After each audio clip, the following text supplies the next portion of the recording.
ज्याचे भाग्य चांगलं असेल त्याला आमच्या नामाचा छंद लागेल आणि त्याच्या मुखात सतत नाम जप असेल. आमच्या नामाची गोडी निर्माण होईल. ध्यानी मनी स्वप्नी ही नाम संजीवनी वदनी असेल. त्याला निरंतर सुखाची प्राप्ती होईल.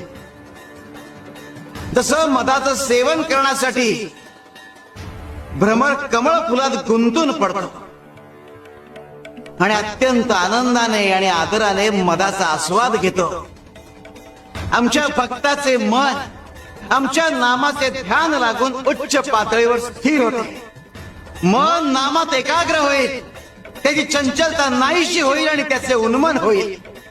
अरे नामस्मरण हेच प्रपंच व परमार्थ साधनाचे साधन आहे. शिवाय शंकर.